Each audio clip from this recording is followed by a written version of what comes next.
بسم الله الرحمن الرحيم.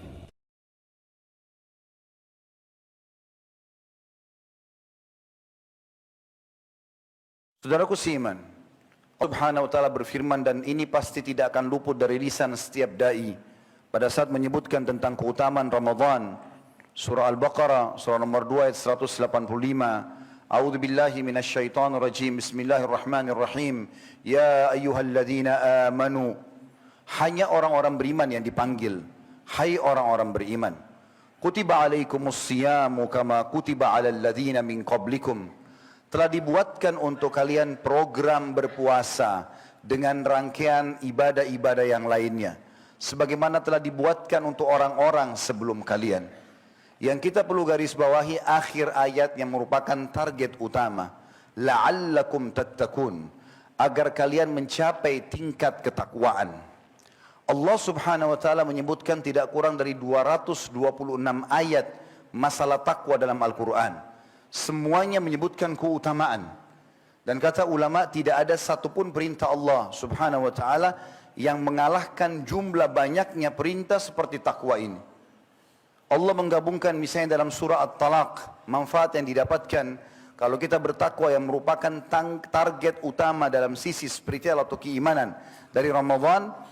Dalam surah At-Talaq, surah nomor 45, ayat 2, ayat 3, ayat 4, dan ayat 5. Berurutan Allah Subhanahu wa ta'ala menyebutkan. Di ayat 2-nya At-Talaq, akhir ayat. A'udzu billahi minasyaitonir rajim. Wa man yattaqillaha yaj'al lahu makhraja. Siapa yang bertakwa kepada Allah dan Ramadan target utamanya agar mencapai tingkat ketakwaan ini, maka Allah akan berikan untuknya jalan keluar dari semua permasalahannya. Kecil ataupun besar, sulit ataupun ringan. Baik dalam keadaan dia sehat ataupun dia sakit, dalam keadaan dia kaya ataupun dia miskin, masalah apapun dia hadapi akan Allah berikan jalan keluar. Di ayat 3-nya, wa yarzuqhu min haitsu la yahtasib, dan pasti Allah akan berikan rezeki dari tempat yang tidak disangka-sangka. Di ayat 4-nya, di akhir ayat Allah mengatakan, wa man yattaqillaha yaj'al min amrihi yusra. Siapa yang bertakwa kepada Allah, Allah akan jadikan seluruh urusan dia mudah. Urusan dunia ataupun urusan akhirat. Sebagian ulama mengatakan ada korelasi antara ayat 2 tadi, makhraja, mendapatkan jalan keluar, dengan ayat 4 yang berbunyi yusra. Kalau yang ayat 2-nya mengatakan jalan keluar, tapi belum dijelaskan di ayat itu, mudah atau sulit. Mungkin orang untuk sembuh penyakitnya harus operasi dulu. Mungkin memulai usaha harus pinjam uang dulu. Tetapi ayat 4 ini memastikan, kalau makhraja, jalan keluar di ayat kedua, tidak butuh lagi susah payah. Allah akan mudahkan semuanya. Tanpa operasi bisa sembuh, tanpa modal pun bisa berusaha, dan seterusnya. Dan ayat yang terakhir, ayat kelima, di ayat surah At-Talaq ini, 4 ayat berturut-turut. Di ayat 5-nya, di akhir ayat, wa may yattaqillaha yukaffir anhu sayyi'atihi wa yu'dhim lahu ajra. Siapa yang bertakwa kepada Allah, Allah akan ampunkan atau maafkan semua kesalahannya, dan Allah akan lipat gandakan balasannya. Bahkan dalam surah Al-Imran, surah nomor 3, 133, Allah Subhanahu wa ta'ala memastikan yang masuk surga hanya orang yang bertakwa saja. A'udzu billahi minasyaitonir rajim. Bismillahirrahmanirrahim. Wasari'u ila maghfiratin min rabbikum wa jannatin arduha as-samawati wal ard uiddat lil muttaqin. Bergegaslah kalian kepada pengampunan Tuhan kalian dan kejarlah surga yang luasnya seluas langit dan bumi, dan itu hanya dijanjikan bagi orang-orang yang bertakwa. Jadi sekian banyak manfaat ketakwaan itu akan kita dapatkan, dan itu menjadi target utama bulan Ramadan ini. Saudaraku seiman, untuk menjadi orang yang bertakwa sangat mudah. Apalagi di bulan Ramadan ini. Karena semua yang bersyahadat, mau di Asia Tenggara, mau di Eropa, mau di Afrika, mau di Amerika, mau di Australia, semuanya akan meningkatkan ketakwaan mereka. Kita kalau siang hari ke Amerika, ke Eropa, ke Timur Tengah, ke Asia Tenggara, ke Australia, maka kita akan temukan kaum muslimin berpuasa. Dan pada malam hari kita temukan mereka akan sholat tarawih. Kita akan temukan masjid akan ramai dengan orang membaca Al-Quran, zikir, majlis ilmu, penuh semua dengan kebaikan-kebaikan. Kira-kira saudaraku seiman, kalau Ramadan saja anda tidak menjadi baik, kira-kira kapan anda akan jadi orang baik? Kalau Ramadan saja tidak puasa, kapan anda akan puasa? Kalau Ramadan anda tidak sholat malam atau tarawih, maka kapan Anda akan sholat? Kalau Ramadan tidak baca Quran, tidak bersedekah, tidak berzikir, tidak hadir majelis ilmu, lalu kapan akan kita lakukan? Sementara satu dunia ini, umat Islam tidak kurang dari 3 miliar jumlahnya. Kalau kita ambil misalnya 2 miliar orang-orang dewasa, 1 miliarnya anak-anak, 2 miliar saja berarti 2 miliar orang sedang melakukan perbuatan kebaikan. Oleh karena itu Ramadan adalah lembaga training massal untuk peningkatan spiritual ini. Sampai kata Nabi SAW, ragama anfumri'in. Sungguh terhina seseorang itu. Siapa yang mendengarkan aku diucapkan di sisinya, Nabi Muhammad SAW, kemudian dia tidak mengucapkan salam kepadaku. Juga terhina seseorang yang mendapatkan Ramadan, kemudian Ramadan itu pergi, kemudian atau sampai dia belum diampuni dosanya.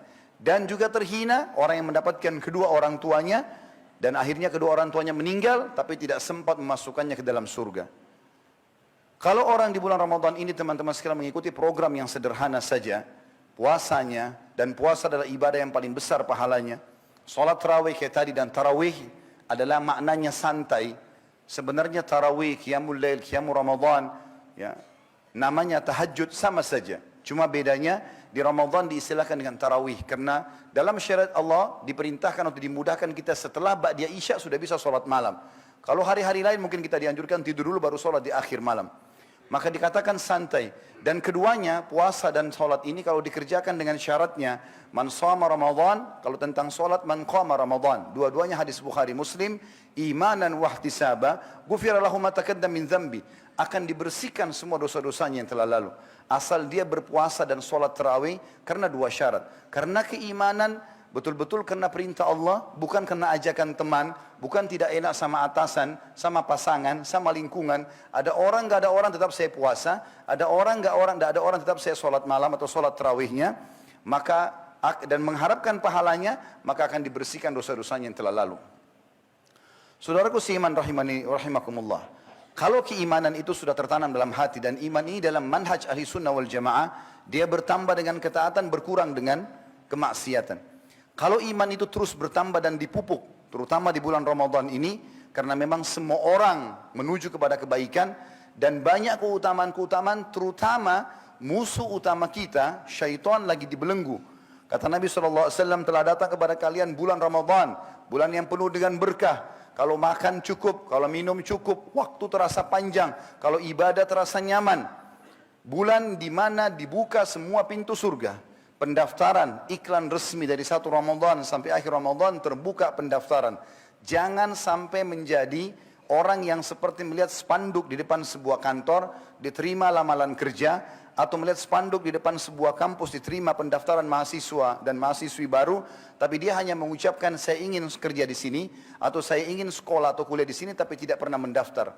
Dibuka pendaftaran. Surga dibuka teman-teman sekalian, tempat abadi di mana kalau orang masuk ke dalamnya kata Nabi SAW tidak akan pernah habis masa mudanya, tidak akan rusak atau usang bajunya, dan juga tidak akan pernah dia merasakan rasa sakit lagi. Abadi selamanya, dibuka pendaftaran dan ditutup semua pintu neraka. Makna ditutup adalah sejalan dengan hadis lain, sesungguhnya di bulan Ramadan di setiap malam Allah memiliki hamba-hamba yang dibebaskan dari api neraka. Namanya dihapus selamanya hanya dengan memohon kepada Allah Subhanahu wa taala. Dan di bulan Ramadan semua syaitan-syaitan dibelenggu. Tangannya dua-duanya diikat di lehernya dan juga kedua kakinya dibelenggu.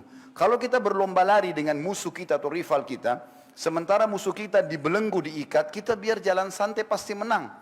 Selama ini selain Ramadan kita leluasa digoda oleh syaitan, tapi ini dia dibelenggu.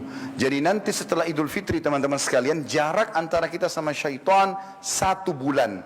Kalau kita jalan kaki dari Indonesia, mungkin sampai di Eropa 1 bulan kalau non-stop. Jarak kita dengan syaitan jauh.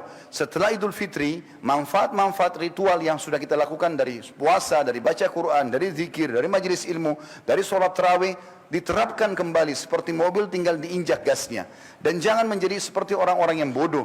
Mereka setelah tiba Idul Fitri justru mereka mengatakan Alhamdulillah karena sudah tidak lagi puasa, tidak lagi sholat malam, tidak lagi mengerjakan ibadah-ibadah, bahkan boleh kembali kepada kemaksiatan. Dan lebih parah mereka menunggu syaitan yang akhirnya syaitan itu mendekat dari dia dan kembali menggodanya lagi.